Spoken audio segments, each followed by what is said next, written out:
평생을 죄책감 속에 살아온 한 소녀가 자신이 버렸던 아들을 찾아 5년 만에 저를 찾습니다.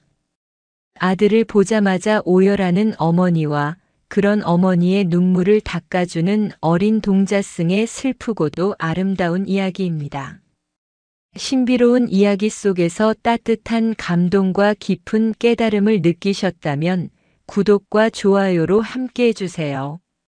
소백 산맥의 깊은 품, 세상의 소음이 겨우 길을 잃고 잦아드는 곳에 자리한 작은 수녀원이 있었다. 고요의 집이라 불리는 그곳은 세상의 상처를 등지고 신의 품에 안기기 위해 모여든 여인들의 마지막 안식처였다. 회색빛 돌담과 소박한 십자가 탑이 전부인 그곳의 시간은 담장 밖의 세상과는 다른 무게로 느리게, 아주 느리게 흘러갔다. 그곳에 에스더라는 이름의 젊은 수녀가 있었다. 그녀는 누구보다 경건하게 기도했고 누구보다 성실하게 노동했으며 누구보다 따뜻한 미소로 아픈 이들을 돌보았다. 동료 수녀들은 그녀를 주님이 보내신 작은 천사라 불렀고 그녀의 위로를 받은 마을 사람들은 그녀의 손길에서 성모의 자애를 느낀다고 말했다. 하지만 그 누구도 알지 못했다. 그녀의 온화한 미소 뒤에 밤마다 그녀의 영혼을 짓누르는 무겁고 시린 비밀이 숨겨져 있다는 것을. 그녀의 진짜 이름은 에스더가 아닌 박서연이었다. 그리고 그녀는 신의 종이 되기 전 한 남자를 뜨겁게 사랑했고 그 사랑의 결실로 눈에 넣어도 아프지 않을 아이를 낳은 어머니였다. 서연의 삶이 송두리째 흔들린 것은 불과 5년 전의 일이었다. 그녀는 가난했지만 그림 그리기를 좋아하던 재능 많은 미대생이었다. 캠퍼스 살 돈이 없어 낡은 종이에 목탄으로 그림을 그리던 그녀의 곁을 같은 과 선배였던 민준이 지켜주었다. 그는 가난한 그녀를 위해 묵묵히 아르바이트를 해서 물감을 사주었고 그녀의 그림을 세상에서 가장 아름답다고 말해주었다. 두 사람의 사랑은 가난 속에서 피어난 들꽃처럼 맑고 순수했다. 그들은 졸업 후 작은 결혼식을 올리고 단칸방에서 신혼살림을 시작했다. 비록 가진 것은 없었지만 서로가 있었기에 세상의 모든 것을 가진 듯 행복했다. 그리고 곧 그들의 세상에 가장 큰 축복이 찾아왔다. 바로 아들 하람이었다. 하늘이 내린 귀한 사람이라는 뜻의 이름을 가진 아이는 두 사람의 세상 전부였다. 민주는 공사장에서 밤낮 없이 일했고 서연은 그런 남편을 위해 정성껏 밥상을 차리고 아이를 돌보았다. 하지만 그 소박한 행복은 신기루처럼 짧았다. 민준이 일하던 공사 현장에서 발을 헛디뎌 추락하는 사고를 당한 것이다. 서연이 병원으로 달려갔을 때 그는 이미 싸늘한 주검이 되어 있었다. 세상이 무너지고 하늘이 꺼지는 듯한 슬픔이었다. 서연은 갓난아들을 품에 안고 실성한 사람처럼 울부짖었다. 남편의 장례를 치르고 나자 그녀의 앞에는 빚더미와 갓난아들만이 덩그러니 남았다. 그녀는 닥치는 대로 일을 했지만 어린 아들을 키우며 혼자 힘으로 세상을 감당하기에는 너무나 벅찼다. 아이는 영양실조로 끙끙 앓기 시작했고 그녀의 몸과 마음도 점차 벼랑 끝으로 내몰렸다. 절망의 구렁텅이에서 허덕이던 어느 날 밤 앓는 아이를 품에 안고 밤을 새우던 그녀는 끔찍한 결심을 해야만 했다. 이대로는 우리 둘 다 죽고 말 거야. 내가 이 아이를 지킬 수 없다면 차라리. 그녀는 자신의 가슴을 도려내는 듯한 아픔 속에서 아이를 자신보다 더 안전하고 따뜻하게 보살펴줄 곳에 보내기로 마음먹었다. 그것은 아이를 버리는 것이 아니었다. 아이를 살리기 위한 어미로서 할 수 있는 가장 처절하고 슬픈 사랑의 방식이었다. 달빛마저 구름에 가려진 캄캄한 새벽, 그녀는 마지막 남은 돈으로 아이에게 가장 깨끗하고 따뜻한 옷을 사입혔다. 그리고는 아이를 포대기에 꼭 싸서 안고 비틀거리는 걸음으로 십리길을 걸어 소백산 깊은 곳에 자리한 범은사로 향했다. 그곳은 속세의 인연이 닿지 않는 자비로운 부처님의 품이었다. 절의 일주문 앞에 다다른 그녀는 차마 안으로 들어가지 못하고 그 자리에 주저앉아 한참을 망설였다. 품속에서 새근새근 평화롭게 잠든 아이의 얼굴을 보고 또 보았다. 작은 이마에 자신의 차가운 입술을 맞추고 포동포동한 뺨을 마르고 거친 손으로 하염없이 쓸어보았다. 가슴이 갈갈이 찢어지는 듯 했다. 그녀는 흐르는 눈물을 억지로 삼키며 아이의 곁에 작은 보자기를 하나 내려놓았다. 그 안에는 아이의 이름과 생년월일이 서툰 글씨로 적힌 작은 종이 쪽지와 남편이 유품으로 남긴 낡은 은반지 하나가 들어있었다. 부처님, 부디 이 가엾은 제 아들을 굽어 살펴주십시오. 다음 생에는 저희 세 식구 행복하게 살게 해주십시오.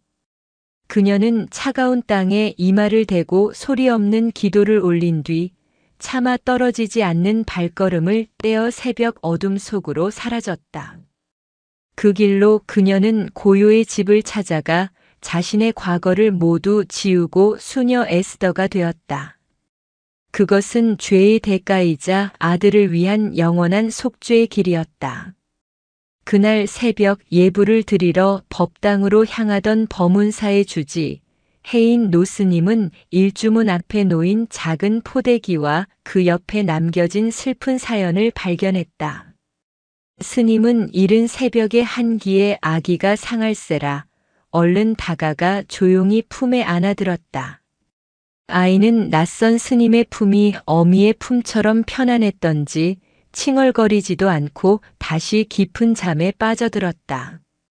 노스님은 속세에 비정하고 슬픈 인연에 잠시 눈을 감았지만 이내 자비로운 미소를 지으며 이 작은 생명을 부처님이 보내주신 귀한 선물이라 여기기로 했다. 스님은 아이에게 밝고 참된 진리를 깨우치라는 뜻의 명진이라는 법명을 내려주었다. 그날부터 범은사는 명진의 집이 되었고 절의 모든 스님들은 명진의 자애로운 아버지가 되어주었다. 하지만 절의 모든 스님들이 명진의 존재를 반긴 것은 아니었다. 특히 규율을 중시하고 성정이 차가운 법광 스님은 명진의 존재를 처음부터 못마땅하게 여겼다. 그는 해인 노스님에게 찾아와 강하게 반대했다. 주지스님, 어찌하여 속세의 아이를 절에 드리려 하십니까? 절은 아이를 키우는 곳이 아니라 수행에 정진하는 곳입니다. 저 아이의 울음소리가 스님들의 수행을 방해하고 절의 기강을 무너뜨릴 것이옵니다. 부디 어서 관아에 보내거나 산 아래 마을에 맡기심이 옳을 줄로 아옵니다. 법광 스님의 목소리에는 아이에 대한 연민보다는 자신의 원칙과 질서가 깨지는 것에 대한 불쾌함이 더 크게 묻어 있었다. 해인 노스님은 그런 법광 스님을 꾸짖지 않고 조용히 갓난아이의 얼굴을 보여주며 말했다. 법광 스님 보시게. 이 아이의 얼굴에 무슨 그늘이 있는가? 이토록 맑고 평화로운 얼굴을 보아라. 부처님께서는 모든 생명은 평등하며 살아있는 모든 것은 인연으로 얽혀 있다고 하셨네. 이 아이가 새벽 안개를 뚫고 이곳까지 온 것 또한 깊은 인연이 아니고 무엇이겠는가? 우리는 이 아이를 키우는 것이 아니라 이 아이를 통해 부처님의 자비를 실천하고 배우는 것일세. 이 아이는 절의 짐이 아니라 오히려 우리의 굳은 마음을 녹여줄 부처님의 씨앗이 될 것이야. 해인 노스님의 깊은 뜻에 법광 스님은 마지못해 물러났지만 그의 마음속 불만과 의심은 사라지지 않았다. 그는 명진을 절의 이물질처럼 여기며 사사건건 아이의 행동을 감시하고 트집을 잡았다. 세월은 물처럼 흘러 명진은 어느덧 5살의 귀여운 동자승으로 자라났다. 아이는 해인 노스님의 따뜻한 사랑과 부처님의 깊은 가르침 속에서 참으로 맑고 총명하게 자라났다. 새벽이면 누구보다 먼저 일어나 자신의 몸짓만 한 큰 빗자루를 들고 서툰 몸짓으로 법당 앞 너른 마당을 쓸었다. 예불 시간에는 낭낭하고 맑은 목소리로 어른 스님들도 따라하기 힘든 긴 경전을 곧잘 외워 모두를 놀라게 했다. 그뿐만이 아니었다. 아이는 따스한 마음씨를 지녀 다리가 아픈 노스님에게는 자신의 어깨를 내어주었고 굳은 날에는 법당 처마 밑으로 날아든 작은 새에게 자신의 공양밥을 떼어주기도 했다. 절의 모든 스님들은 그런 명진을 보배처럼 아끼고 사랑했다. 무뚝뚝하기로 소문난 공양간의 스님마저 명진을 볼 때면 몰래 곶감을 하나 더 쥐어주곤 했다. 저 아이는 분명 부처님의 큰 가피를 입고 태어난 아이야. 눈빛이 저리 맑고 영특하니 훗날 이 혼탁한 세상을 밝힐 큰 등불이 될 것이다. 스님들은 입을 모아 명진을 칭찬하며 아이의 앞날을 축복했다. 하지만 법광 스님의 눈에는 그런 명진의 모습이 오히려 가식적이고 요사스럽게 보였다. 그는 명진이 스님들의 사랑을 독차지하는 것을 시기했고 아이의 작은 실수 하나도 놓치지 않고 매섭게 꾸짖었다. 법광 스님의 차가운 눈초리는 명진의 마음에 처음으로 두려움이라는 감정을 심어주었다.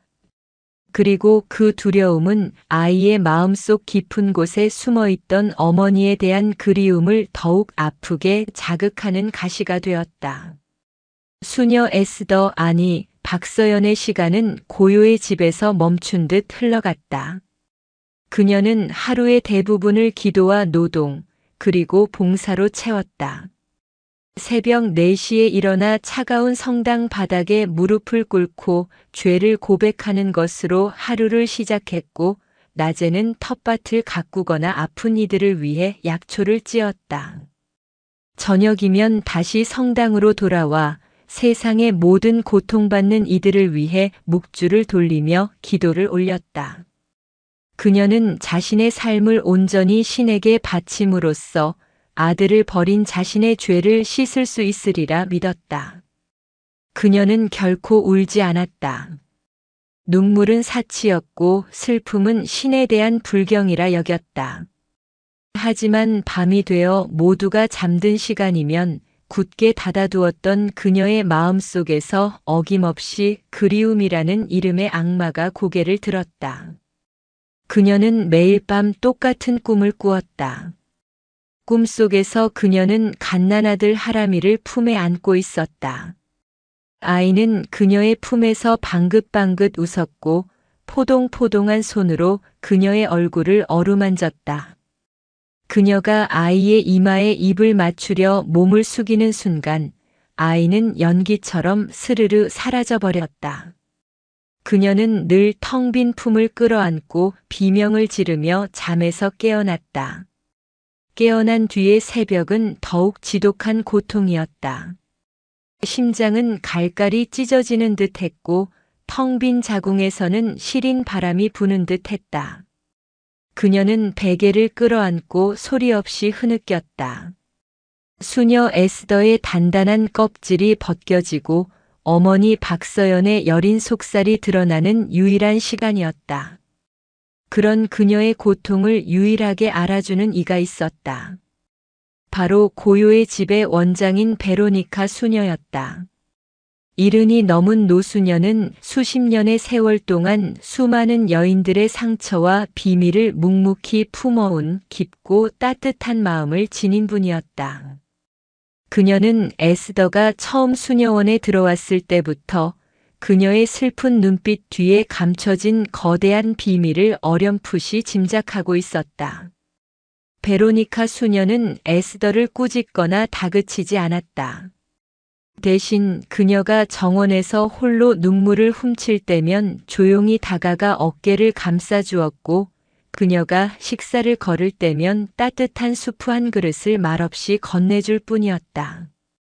그러던 어느 날 닷새째 이어지는 악몽에 헬쑥해진 에스더를 베로니카 수녀가 자신의 방으로 조용히 불렀다. 그녀는 따뜻한 차를 한 잔 건네며 나지막이 입을 열었다. 에스더, 죄를 고백하는 것은 신에게 하는 것이지만 상처를 치유하는 것은 사람과 함께 해야 하는 것이란다. 내 마음속에 그 무거운 짐을 이제는 그만 내려놓을 때가 되지 않았니? 신은 내가 고통받기를 원치 않으신다. 그분은 용서의 신이시지 벌의 신이 아니시란다. 베로니카 수녀의 따뜻한 말에 에스더의 굳게 닫혔던 마음의 둑이 마침내 무너져 내렸다. 그녀는 노수녀의 품에 안겨 5년 동안 단 한 번도 소리내어 울지 못했던 울음을 터뜨렸다. 아이를 버려야만 했던 자신의 처절했던 상황과 하루도 잊지 못했던 아들에 대한 그리움을 모두 쏟아냈다. 한참을 울고 난 그녀에게 베로니카 수녀는 뜻밖의 제안을 했다. 에스더, 아니 서연아. 내 아들을 만나러 가보렴. 네.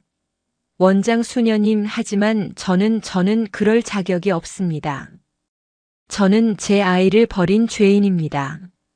아니, 너는 죄인이 아니다.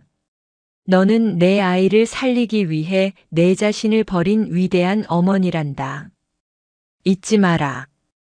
그리움은 묻어두는 것이 아니라 마주보고 흘려보내야 비로소 치유되는 것이야. 가서 아이가 잘 있는지 그저 멀리서 한번 보고 오너라. 그것이 너에게도 그리고 너의 하느님에게도 진정한 속죄의 시작이 될 게다.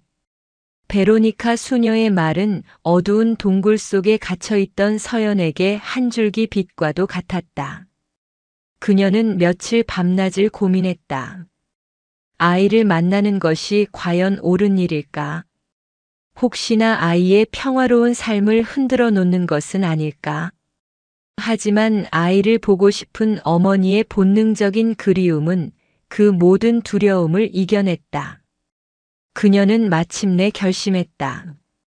그리고 다음 날 새벽 베로카 수녀가 몰래 챙겨준 약간의 여비와 낡은 지도를 품에 안고 5년 만에 처음으로 고요의 집의 문을 나섰다.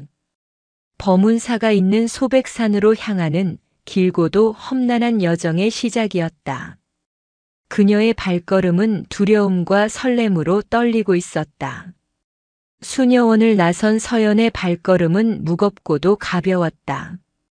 5년이라는 시간 동안 단 한 번도 벗어본 적 없는 회색 수녀복과 머리를 가린 베일은 그녀의 몸에 익숙해진 껍질이자 세상과의 단절을 의미하는 갑옷이었다.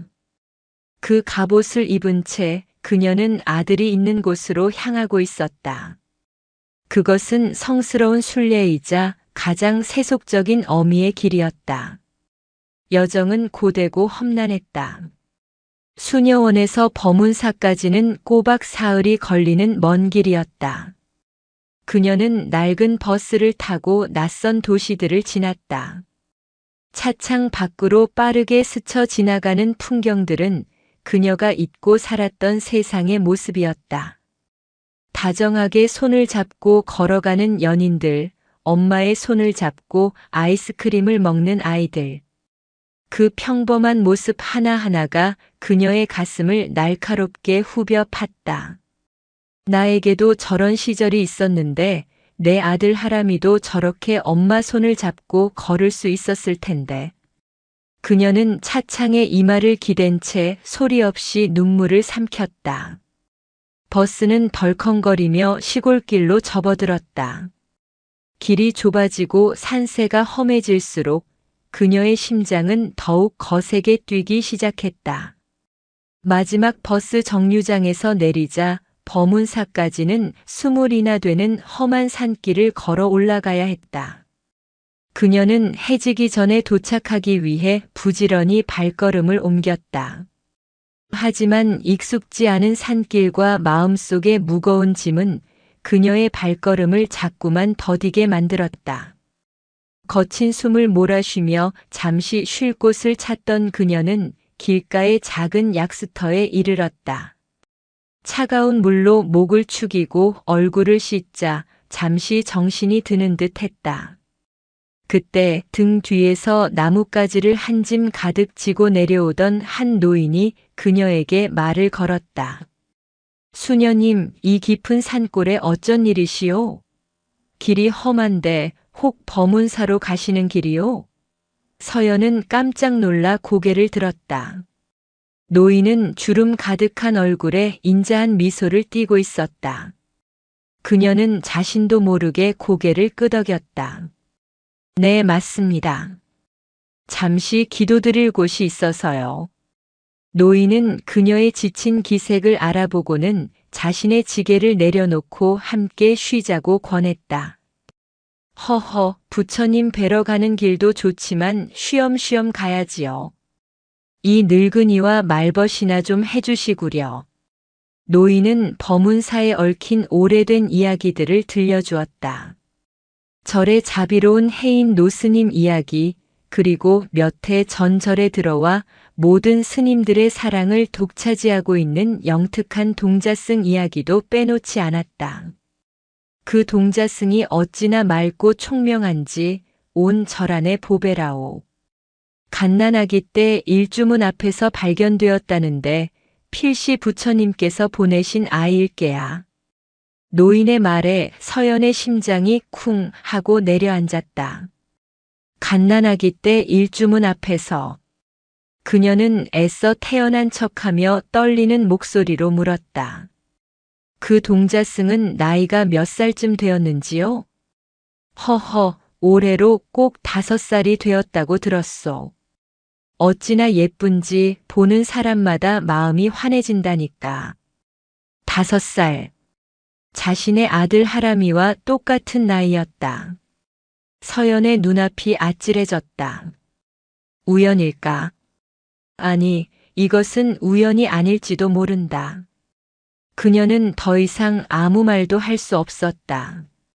노인과 헤어진 뒤 그녀의 발걸음은 이전과 비교할 수 없을 정도로 빨라졌다.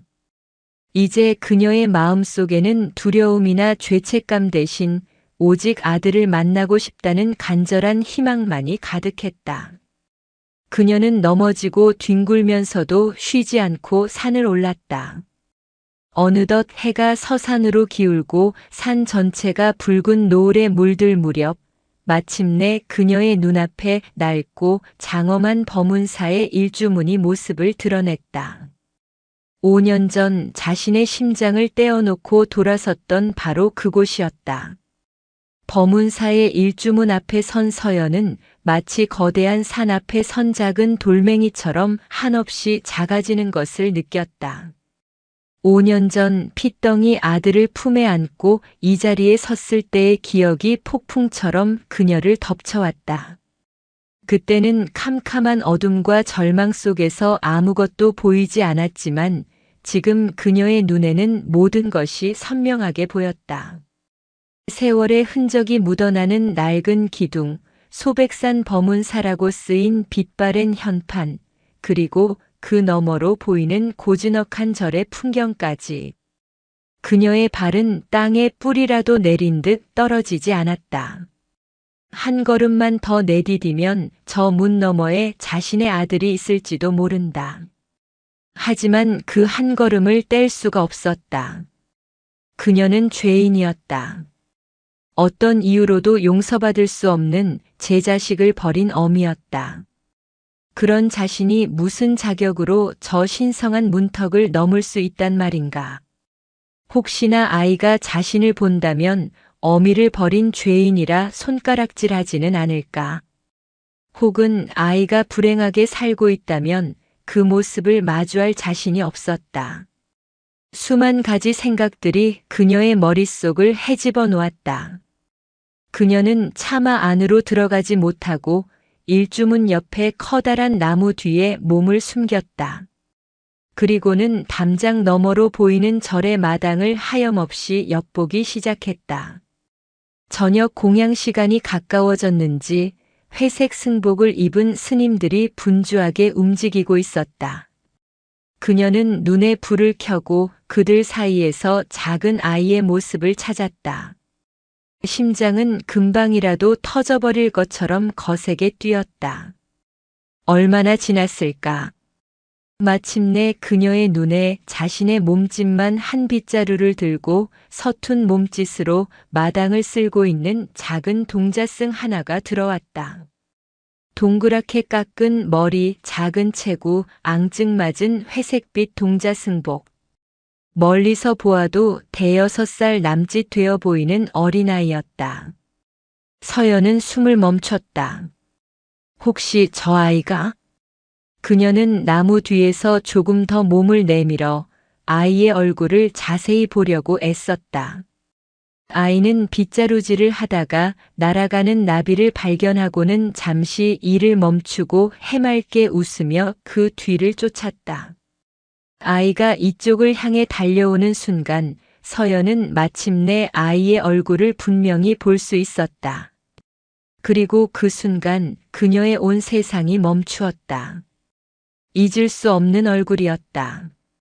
자신의 모든 것을 바쳐 사랑했던 남자, 죽은 남편 민준을 쏙 빼닮은 얼굴이었다. 특히 웃을 때 살짝 휘어지는 눈매와 오똑한 콧날은 영락없는 그의 모습이었다. 그리고 그 이마 한가운데에 있는 아주 작은 점. 그것은 자신이 낳은 아들 하람이에게만 있던 흔적이었다. 아, 하람아. 서연의 입에서 자신도 모르게 아들의 이름이 흘러나왔다. 다리에 힘이 풀려 그녀는 그 자리에 주저앉고 말았다. 눈에서는 뜨거운 눈물이 쉴 새 없이 흘러내렸다. 아이는 살아있었다. 건강하게, 그리고 저렇게 해맑게 웃으며 잘 자라고 있었다. 그것만으로도 감사해서 심장이 터져버릴 것만 같았다. 그녀는 나무 기둥에 몸을 기댄 채 소리 죽여 오열했다. 5년 동안 가슴속에 응어리져 있던 모든 죄책감과 그리움, 그리고 안도감이 한꺼번에 눈물이 되어 쏟아져 나왔다.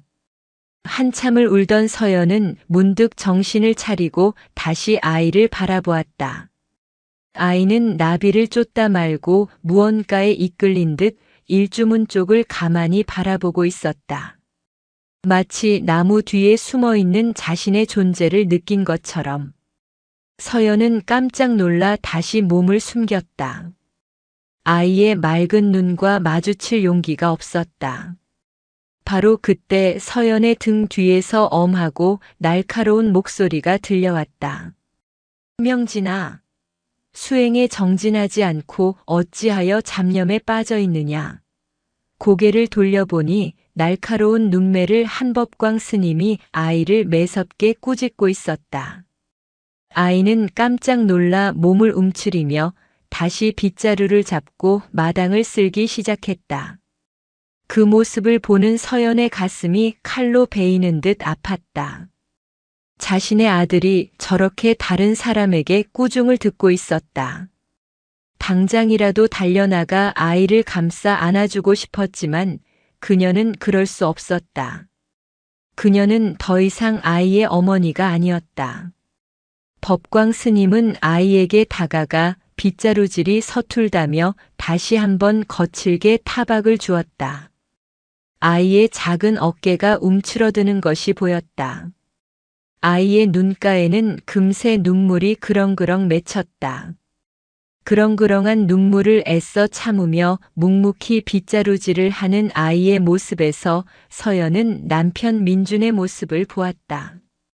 그 역시 힘들고 억울한 일이 있어도 결코 내색하지 않고 혼자 묵묵히 모든 것을 감내하던 사람이었다.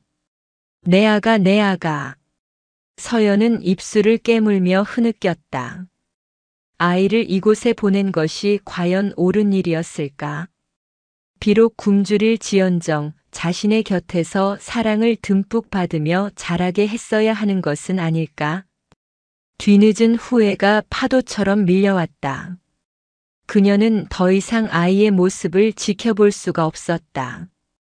그녀가 고통 속에서 몸을 돌려 떠나려던 바로 그 순간이었다.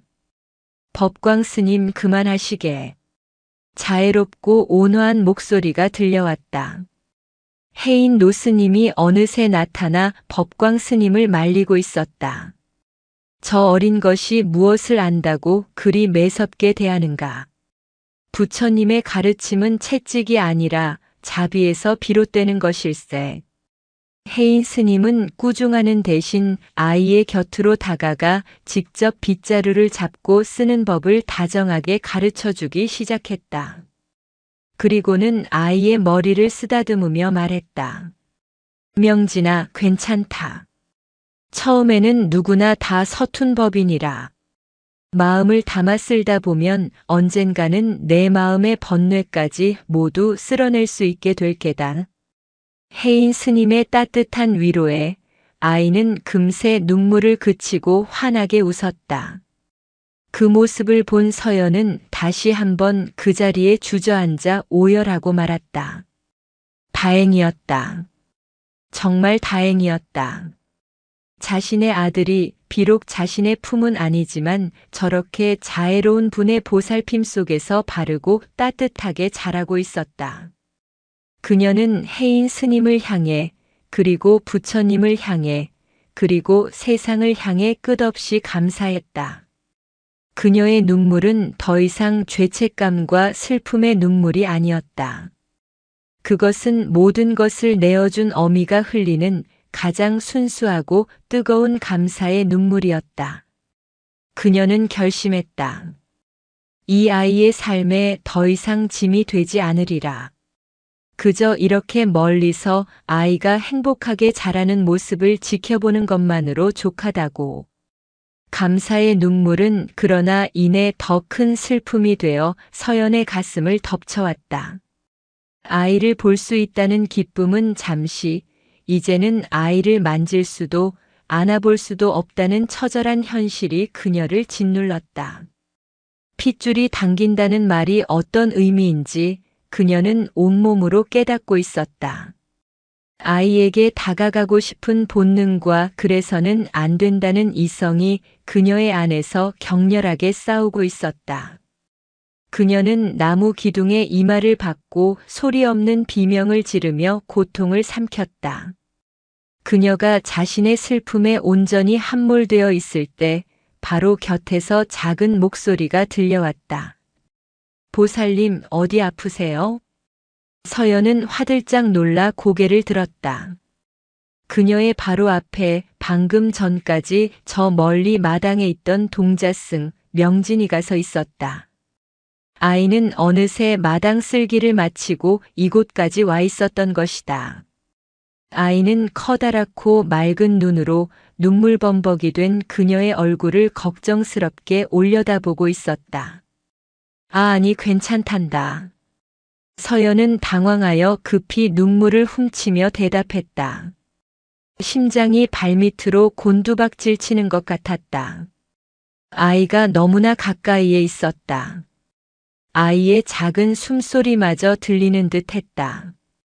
그녀는 아이의 얼굴을 제대로 쳐다볼 수가 없었다.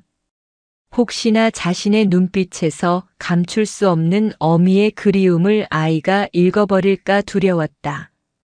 하지만 아이는 자리를 떠나지 않았다. 오히려 한 걸음 더 다가와 그녀의 무릎께에 자신의 작은 손을 가만히 얹었다. 그리고는 서툰 위로의 말을 건넸다. 보살님, 많이 슬프신가 봐요. 저희 큰 스님께서 그러셨는데 슬플 때는 억지로 참지 말고 그냥 울어도 된대요. 울고 나면 마음속에 예쁜 무지개가 뜬대요. 아이의 고사리 같은 손에서 너무나도 따뜻한 온기가 전해져 왔다. 그 온기는 지난 5년간 그녀의 영혼을 잠식했던 모든 죄책감과 그리움의 얼음을 단번에 녹여버리는 듯한 기적과도 같은 온기였다. 서연은 결국 무너져 내렸다. 그녀는 그 자리에 무릎을 꿇고 자신의 아들 앞에서, 그러나 아들인 줄 모르는 그 아이 앞에서 차마 소리내지 못하는 울음을 터뜨렸다. 온몸이 경련하듯 떨려왔다. 아이는 당황하지 않았다. 오히려 그녀의 떨리는 어깨를 작은 손으로 토닥여주기 시작했다. 괜찮아요, 보살님. 괜찮아요. 그 작은 손길과 나지막한 위로의 말에 서연은 지난 5년의 세월, 아니, 평생의 서름을 모두 쏟아내는 듯 한참을 울었다. 아이를 버리고 돌아서야 했던 그 새벽보다, 남편의 주검 앞에서 울부짖던 그 밤보다 더 슬프고도 더 행복한 눈물이었다. 그녀는 자신의 죄 많은 영혼이 지금 이 순간 자신의 아들의 손길을 통해 구원받고 있음을 느꼈다. 한참의 시간이 흘렀다. 서연의 울음소리가 잦아들 무렵 어느새 다가온 해인 노스님이 그녀의 어깨에 조용히 손을 얹었다. 보살님, 산사의 저녁 공기가 찹니다. 이리 추운 곳에 계시지 마시고 안으로 드시지요. 노스님의 목소리는 깊고 따뜻했으며 모든 것을 알고 있다는 듯한 자비로움이 묻어 있었다. 서연은 고개를 들 수 없었다. 자신의 추한 모습을 모두 들켜버린 것만 같아 부끄러움에 몸이 떨렸다. 해인 스님은 그런 그녀의 마음을 읽기라도 한 듯 명진에게 부드럽게 말했다. 명진아, 이 보살님께서 먼 길을 오시느라 많이 지치신 듯 하구나. 내가 보살님을 객사로 잘 안내해 드리거라. 그리고 따뜻한 물수건과 차 한 잔을 가져다 드리는 것도 잊지 말거라. 명진은 두 손을 공손히 모아 합장하고는 네, 큰 스님. 하고 씩씩하게 대답했다. 아이는 서연의 손을 조심스럽게 잡아 끌었다. 보살님, 이쪽이에요. 제가 안내해 드릴게요. 서연은 저항할 수 없었다. 아들의 작은 손에 이끌려 그녀는 꿈을 꾸듯 절 안으로 들어섰다. 낯선 절의 풍경, 은은한 향냄새, 그리고 귓가를 스치는 스님들의 나지막한 독경 소리. 그 모든 것이 비현실적으로 느껴졌다. 명진은 작은 등불을 들고 앞장서며 종알종알 절의 이곳저곳을 설명해 주었다. 여기는 큰 법당이고요. 저쪽은 스님들이 공부하시는 곳이에요. 제 방은 저기 맨 끝에 있어요. 아이의 낭낭한 목소리를 들으며 그녀는 웃어야 할지 울어야 할지 모를 기묘한 감정에 휩싸였다. 객사에 도착하자 명진은 분주하게 움직였다. 작은 몸으로 이부자리를 펴고 이내 작은 주전자에 담긴 따뜻한 차와 물수건을 가져왔다. 그리고는 서연의 앞에 조심스럽게 내려놓았다. 서연은 그런 아이의 모습을 넋을 잃고 바라보았다. 아이의 자상함과 배려심은 5살 어린아이라고는 믿을 수 없을 정도였다. 보살님은 왜 그렇게 슬프게 우셨어요? 누가 보살님을 힘들게 했어요? 아이가 맑은 눈으로 물었다. 그 순수한 질문이 서연의 심장을 다시 한번 찔러왔다. 그녀는 차마 입을 열 수 없었다. 너를 버린 내가 세상에서 가장 나쁜 사람이란다. 목구멍까지 차오른 말을 삼키며 그녀는 그저 고개를 저을 뿐이었다. 그러자 아이는 더 이상 묻지 않았다. 대신 지혜로운 늙은이처럼 고개를 끄덕이며 말했다. 괜찮아요. 말하기 싫으면 안 해도 돼요. 저희 큰 스님께서 그러셨어요. 사람의 마음 속에는 저마다 깊은 우물이 있어서 다른 사람이 함부로 들여다보면 안 된다고요. 하지만 그 우물에 예쁜 조약돌을 하나 던져주는 것은 괜찮다고 하셨어요. 아이는 자신의 품속에서 무언가를 주섬주섬 꺼냈다. 그것은 윤기가 반질반질 나는 동그랗고 예쁜 조약돌이었다. 이거 드릴게요. 제가 제일 아끼는 돌이에요. 이 돌을 보고 있으면 마음이 편안해져요. 보살님도 그러셨으면 좋겠어요. 서연은 떨리는 손으로 아이가 내민 조약돌을 받아들었다. 돌은 아이의 체온으로 아직 따뜻했다. 그 온기가 그녀의 차가운 손을 통해 심장까지 전해지는 듯 했다. 그녀는 더 이상 참지 못하고 아이를 품에 와락 끌어안았다. 아가야. 어미로서 단 한 번도 불러주지 못했던 그 말이 흐느낌과 함께 터져나왔다. 아이는 영문도 모른 채 그녀의 품에 안겨 놀란 눈으로 잠시 버둥거리다가 이내 그녀의 등을 작은 손으로 토닥여주기 시작했다. 마치 슬픔에 빠진 작은 새를 위로하듯 서툴지만 다정한 손길이었다. 서연은 밤새 한숨도 자지 못했다.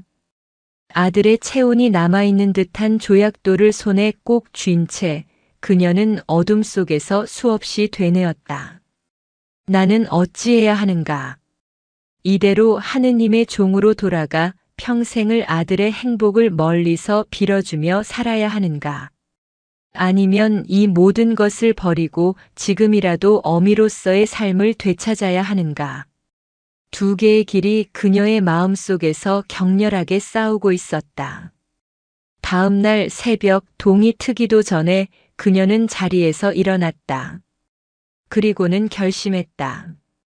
아이에게 모든 것을 고백하기로. 그것이 아이에게 상처가 될지라도 더 이상 진실을 외면하고 살아갈 수는 없었다. 설령 아이가 자신을 원망하고 거부한다 해도 어미로서 그 모든 것을 감당해야만 했다. 그녀는 조용한 새벽 공기를 가르며 어제 명진이 알려주었던 아이의 방으로 향했다. 명진은 이미 일어나 자신의 방 앞을 조용히 쓸고 있었다. 서연은 아이의 앞에 다가가 조용히 무릎을 꿇었다. 아이의 눈높이에서 그녀는 처음으로 아들의 얼굴을 제대로 마주 보았다. 명진아, 내가 너에게 꼭 해야 할 말이 있단다. 서연은 떨리는 목소리로 5년 전의 그날 밤 이야기를 시작했다. 한 남자를 사랑했던 이야기, 그 사랑의 결실로 너를 낳았던 이야기, 하지만 남편을 잃고 절망 속에서 너를 지킬 힘이 없어 이곳에 너를 두고 떠나야만 했던 한 어리석고 가여운 어미의 이야기를. 그녀의 이야기는 눈물과 함께 흘러나왔다. 그녀는 수녀복 주머니에서 5년 동안 단 하루도 품에서 꺼내놓지 않았던 낡은 은반지를 꺼내 아이의 손에 쥐어주었다. 이것은 내 아버지가 나에게 주었던 반지란다. 내가 너를 이곳에 두고 갈 때 너의 곁에 함께 놓아두었던 것이야. 너를 지켜달라는 마지막 기도와 함께. 명진은 아무 말 없이 그녀의 이야기를 듣고 있었다. 아이의 얼굴에는 놀라움도 슬픔도 원망도 없었다. 그저 깊이를 알 수 없는 고요함만이 감돌았다. 서연의 고백이 모두 끝났을 때 아이는 자신의 품속 깊은 곳에서 작은 비단 주머니 하나를 꺼냈다. 그리고 그 안에서 서연이 준 것과 똑같은 모양의 그러나 세월의 흔적으로 조금 더 달아있는 은반지 하나를 꺼내 보였다. 큰 스님께서 주셨어요. 저를 세상에서 가장 사랑했던 분이 남겨두고 간 것이라고 소중히 간직하라고 하셨어요. 두 개의 반지가 새벽의 희미한 빛 속에서 나란히 놓였다. 서연은 마침내 울음을 터뜨리며 아이의 본명을 불렀다. 하람아, 내 아들아, 엄마가 미안하다. 그녀는 아이가 자신을 밀어내거나 혹은 울부짖으며 원망할 것이라 생각했다. 하지만 아이의 반응은 그녀의 예상을 완전히 벗어났다. 아이는 잠시 침묵하더니 고개를 들어 그녀의 눈을 똑바로 바라보며 너무나도 맑고 평온한 목소리로 물었다. 그러면 당신이 제 어머니시군요. 제 아버지는 하늘나라에 계시고요. 그 말에 서연은 숨이 멎는 듯 했다. 아이는 계속해서 말했다. 저는 매일 밤 기도했어요. 얼굴도 모르는 어머니와 아버지를 위해서요. 부디 좋은 곳에서 행복하시라고요. 아이는 자신의 작은 손으로 서연의 눈물을 닦아주었다. 이제 울지 마세요, 어머니. 어머니는 죄인이 아니에요. 저를 살리기 위해 가장 힘든 길을 선택하신 거잖아요. 서연은 자신의 귀를 의심했다. 5살밖에 안 된 어린 아들이 어떻게 이 모든 것을 이해하고 자신을 위로할 수 있단 말인가. 아이의 깊은 눈동자 속에서 그녀는 죽은 남편의 따뜻한 영혼과 부처의 자비로운 미소를 동시에 보는 듯 했다. 하람아, 내 아들아, 그러면 이제 나와 함께 가주지 않겠니? 이제 엄마가 너를 지켜줄 수 있어. 우리 함께 따뜻한 집에서 매일 맛있는 밥을 지어 먹으며 행복하게 살자. 응. 그녀는 애원했다. 그것은 그녀의 마지막 남은 희망이자 평생의 소원이었다. 명진은 잠시 눈을 감았다. 아이의 작은 머릿속으로 지난 5년의 세월이 스쳐 지나갔다. 자신을 아들처럼 보듬어준 혜인 스님의 따뜻한 미소, 늘 툴툴거리면서도 밤이면 몰래 이불을 덮어주던 법광 스님의 거친 손길, 그리고 이곳 법문사의 모든 스님들의 얼굴. 이곳은 그의 집이었고 그의 가족이었다. 아이는 천천히 눈을 뜨고 서연의 손을 마주 잡았다. 그리고는 아주 천천히 하지만 단호하게 고개를 저었다. 어머니, 저는 어머니와 함께 갈 수 없어요. 서연의 심장이 바닥으로 떨어지는 듯 했다. 결국 나를 용서하지 못한 것이구나. 절망이 그녀를 다시 덮치려던 순간 아이의 다음 말이 그녀를 붙잡았다. 어머니를 미워해서가 아니에요. 저는 어머니를 사랑해요. 하지만 이곳은 저의 집이에요. 큰 스님은 저의 할아버지시고 다른 스님들은 저의 큰아버지세요. 저는 이곳에서 행복해요. 부처님의 가르침을 배우는 것이 즐거워요. 아이는 그녀의 손을 더욱 꼭 잡으며 어른보다 더 깊은 눈빛으로 그녀를 바라보았다. 그리고 어머니는 이곳에 있으면 슬퍼 보여요. 이곳은 어머니의 집이 아니잖아요. 어머니는 어머니의 집으로, 어머니의 하느님 곁으로 돌아가셔야 해요. 그곳에서 저를 위해 기도해 주세요. 저도 이곳에서 매일 밤 어머니를 위해 기도할게요. 서연은 아무 말도 할 수 없었다. 자신의 5살 난 아들이 자신을 떠나보내려 하고 있었다. 그것은 거절이 아니라 서로의 행복을 위한 가장 깊은 배려였다. 아이는 마지막으로 세상에서 가장 아름다운 약속을 건넸다. 어머니, 제가 어른이 되면 아주 훌륭한 스님이 되거나 혹은 그저 좋은 사람이 되면 그때는 제가 산을 내려가 어머니를 찾아갈게요. 그때까지 건강하게, 행복하게 저를 기다려주세요. 약속해요. 그 순간 서연은 깨달았다.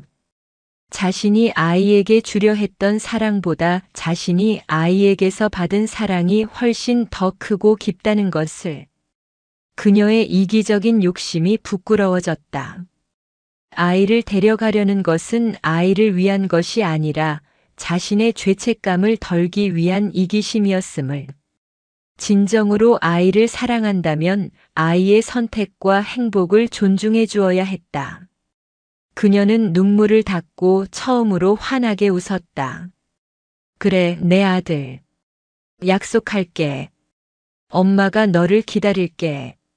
내가 세상에서 가장 멋진 어른이 되어 엄마를 찾아오는 날까지 아주 행복하게, 건강하게 기다리고 있을게.